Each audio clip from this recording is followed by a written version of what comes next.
la spectrophotométrie et la mise en solution pour le projet de fin d'études au Cégep de Trois-Rivières. Alors, la spectrophotométrie, c'est une méthode quantitative qui sert à mesurer, alors ici on a le mot métrie pour mesure, qui sert à mesurer l'absorption de la lumière d'une solution. Alors, le principe est simple. Prenons par exemple une solution colorée de concentration inconnue, dont je voudrais connaître la concentration.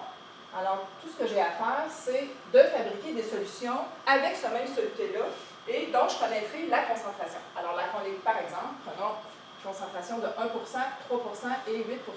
On remarque en fait que l'intensité de la couleur va augmenter en fonction de la concentration de la solution. Donc, si je reviens à mon problème initial de déterminer la concentration, je vais être capable de dire que la solution va se situer entre 1 et 3%, la concentration, à l'œil comme ça, juste par observation visuelle. Le spectrophotomètre, ce qu'il me permet de faire, il va me permettre de venir prendre une lecture d'absorbance de la lumière. Donc, par exemple, ici, j'aurais une lecture de 0,21. Ça me donne seulement l'absorbance de la lumière et non la concentration. Donc, comment on fait pour connaître la concentration exacte? Donc, on vient en fait reporter nos solutions sur, on vient mettre ça en graphique, ça s'appelle une courbe d'étalonnage. Donc, en fait, je mesure l'absorbance de mes trois concentrations de concentration connues et ensuite, je viens prendre ma solution inconnue, je mesure aussi son absorbance, tout à l'heure on avait dit 0,21 et je viens reporter la valeur et trouver la valeur de la concentration sur la courbe. Avant de réaliser la spectrophotométrie, on doit d'abord préparer nos solutions étalons.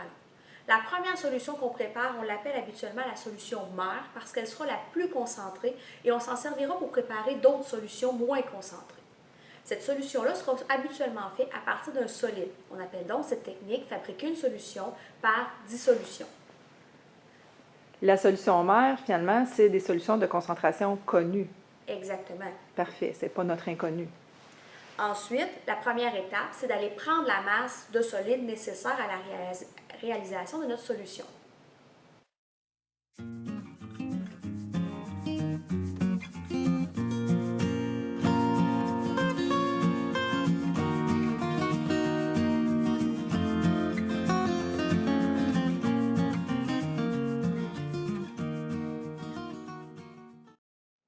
Ensuite, ce qu'on doit faire, c'est ajouter de l'eau déminéralisée pour bien dissoudre ce solide. Ce qu'il faut savoir, c'est que dans notre exemple, le ballon, c'est 25 ml. On doit donc s'assurer que la quantité d'eau déminéralisée est vraiment inférieure à 25 parce qu'on va devoir rincer de la verrerie, tout ça sans dépasser le trait de jauge.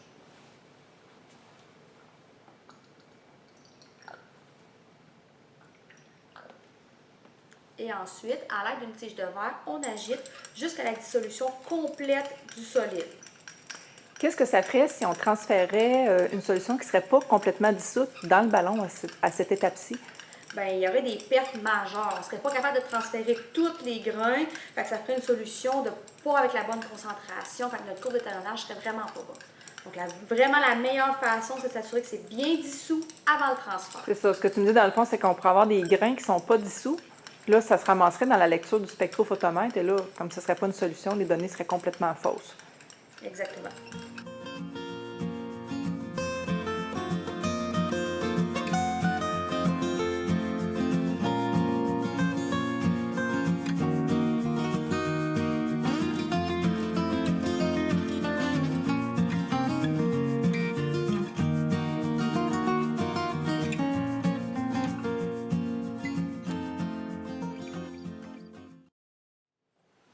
Donc, une fois le solide bien dissous, avant de retirer la tige de verre, c'est très important de la rincer avec un minimum d'eau, toujours pour avoir aucune perte. On se rappelle que l'objectif, c'est de transférer l'intégralité de la masse à l'intérieur de ce ballon-là sans perte. Donc, un petit rinçage.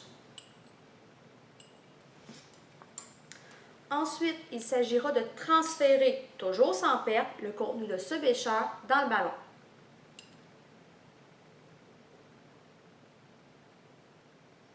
Évidemment, s'il arrive un petit whoops, puis il y a des quantités de liquide qui tombent au côté, ça va être très important de recommencer parce que la solution n'aura pas la concentration qui est prévue.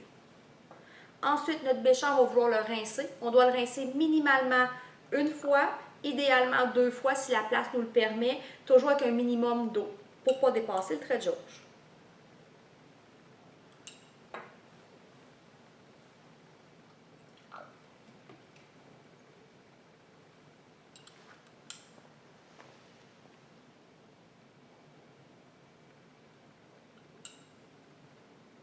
Ce qui nous reste à faire, c'est compléter jusqu'au trait de jauge à l'aide d'eau déminéralisée ou du solvant nécessaire pour votre solution.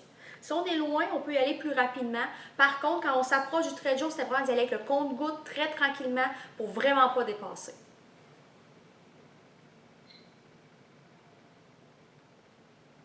Moi, ça m'est déjà arrivé de dépasser le trait de jauge juste d'une petite goutte. Est-ce que c'est grave? Ben oui, c'est grave, parce que quand on va le mettre en courbe d'étalonnage, leur carré sera vraiment pas bon, ce qui veut dire que la courbe ne sera pas vraiment fiable pour bien évaluer les inconnus. Donc, ça veut dire qu'à ce moment-là, je suis obligée de recommencer. Ben oui.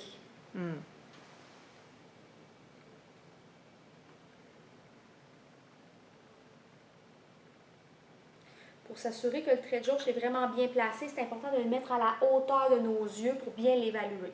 Ensuite, on remet le bouchon et ce qui est important, c'est de bien le brasser pour s'assurer que la solution est homogène avant de passer en spectrophotométrie. Donc, on tient bien le bouchon, on inverse et on agite vraiment de cette façon. C'est la seule façon qu'on peut s'assurer que notre solution est bien homogène. Une fois que notre première solution mère est faite, on va passer à la fabrication des solutions filles. Les solutions filles sont habituellement faites à partir de la solution mère par dilution, c'est-à-dire qu'on va prélever une petite partie du liquide, on le met dans le ballon et on complète au trait de jauge. On doit prélever cette partie-là à l'aide d'un instrument de précision, c'est-à-dire une pipette si le volume est plus grand ou encore une micro-pipette si le volume est inférieur à 1. Ce qu'il faut savoir, c'est que l'ajustement de volume se fait en tournant la manette juste ici. Donc, on peut l'ajuster comme ça. Ensuite, ce qui nous reste à faire, c'est mettre la pointe au bout. On prend les pointes, on va en chercher une. Ça, c'est des pointes jetables. Exactement. Donc, on va l'utiliser tant qu'on a la même substance, la même solution, on peut l'utiliser plusieurs fois. Par contre, lorsqu'on change de solution, c'est vraiment important de changer la pointe pour ne pas contaminer. Vous allez remarquer que sur la cropipette, juste ici, c'est le bouton pour faire monter le liquide. Il y a comme 2 coches. Je vous résume ce qu'on doit faire. On appuie jusqu'à la première coche, on plonge dans le liquide, on soulève tranquillement jusqu'en haut. Ensuite, on se met dans le contenant qui va recevoir ce volume-là. On prend le bouton, on appuie jusqu'à la première coche et enfin on appuie jusqu'à la deuxième coche pour s'assurer que tout le liquide soit bien sorti de la pointe. Donc, on y va. On ne peut pas pipoter directement dans le ballon. Donc, on va le transférer dans un bécher qui est propre et sec. Pourquoi on ne peut pas pipoter directement dans le ballon? Bien, c'est pas stable, premièrement. Puis, on est sûr que c'est homogène si on le transféré dans un bécher. Donc, pour mon exemple, j'ai un ballon de 10 ml. C'est lui qui va recevoir mon volume prélevé. Donc, j'y vais, j'appuie à la première coche, je me mets à l'intérieur du liquide, je soulève tranquillement. Une fois que c'est fait, j'essuie bien le liquide qui est à l'extérieur de la pointe parce qu'il n'est pas compté dans mon volume. Je me mets à l'intérieur de mon ballon, j'appuie jusqu'à la première coche, puis à la deuxième pour s'assurer que ce soit bien vidé. Et on essuie l'extérieur et voilà, c'est terminé. Tout ce qui nous reste à faire, c'est compléter avec de l'eau déminéralisée ou le solvant que vous avez besoin jusqu'au trait de jauge. Toujours le même principe, si on est plus loin, on peut aller plus rapidement. Par contre, compte-gouttes pour les dernières gouttes.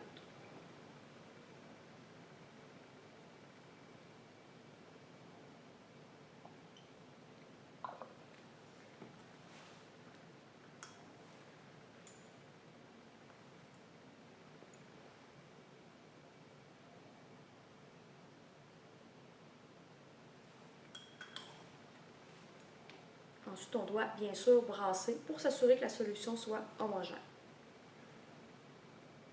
Et voilà, la solution fille est aussi prête pour la spectrophotométrie. Maintenant que nos solutions étalons sont faites, on va les passer en spectrophotométrie. Ce qu'il faut savoir, c'est qu'il y a 2 fonctions importantes en spectrophotométrie. D'abord, le balayage. Le balayage, c'est-à-dire que l'appareil va prendre des lectures à toutes les longueurs d'onde, ce qui va nous permettre d'évaluer la longueur d'onde de travail, donc celle qu'on va utiliser pour prendre nos différentes lectures, donc celle qui absorbera le plus. Ça permet aussi d'évaluer la pureté, parce que ça donne une empreinte digitale de la molécule qu'on peut comparer la molécule 100% pure et un échantillon extrait, par exemple. Donc ça, c'est la première fonction. La deuxième fonction, on s'en servira pour faire une courbe d'étalonnage, c'est-à-dire à une longueur d'onde précise, on mesure l'absorbance de toutes nos solutions étalons. Donc, le spectrophotomètre, peu importe le mode de fonctionnement qu'on utilise, on doit toujours commencer par remplir une solution du solvant seul. Donc, dans notre cas, ce sera de l'eau, mais c'est le solvant seul pour faire le blanc ou le zéro, c'est-à-dire, on dit à l'appareil, ça, là, ça n'absorbe pas. C'est un peu comme quand on met une balance à zéro. Exactement. C'est un peu comme taré. Oui.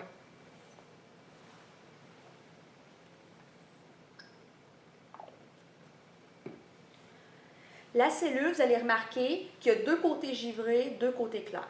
On tient toujours la cellule par les côtés givrés et les côtés clairs, c'est le côté où la lumière va passer. Donc, il faut bien l'installer. Il y a une petite flèche dans l'appareil pour nous installer. Ensuite, on va utiliser un Kleenex pour bien essuyer la surface pour s'assurer qu'il n'y ait pas de saleté ou autre trace de doigt ou peu importe qui pourrait interférer avec le parcours optique. Donc, je mets ma solution bien en place. Et ensuite, je vais appuyer sur le bouton « Zéro absorbance » ou « 100% transmittance » pour dire à l'appareil « Ça, c'est mon zéro ». Il faut lui laisser le temps de faire la lecture. Une fois qu'il affiche bien le zéro, ce qu'on va faire, on va retirer le tout. Et on va mettre notre premier échantillon. Donc, le premier échantillon, je l'ai juste ici. Habituellement, on commence du plus dilué vers le plus concentré et on terminera par les inconnus vu qu'on ne connaît pas exactement où il se situe dans notre courbe. Donc, on normalise toujours notre cellule. Donc, on en met un petit peu à l'intérieur. On le jette dans un bécher poubelle et ensuite, on le remplit pour de vrai. Rempli, on part d'à peu près aux 2/3, 3/4. Ce qu'on ne veut pas, c'est que ça déborde dans l'appareil. Il ne faut pas exagérer. On essuie l'extérieur. On le met en place en s'assurant que les côtés clairs sont du bon sens et on appuie sur le bouton avec une petite flèche de gauche à droite pour dire à l'appareil « Prends la lecture ». Ensuite, cette étape-là, on la répétera pour chacune de nos solutions étalons et on aura nos données pour la courbe d'étalonnage.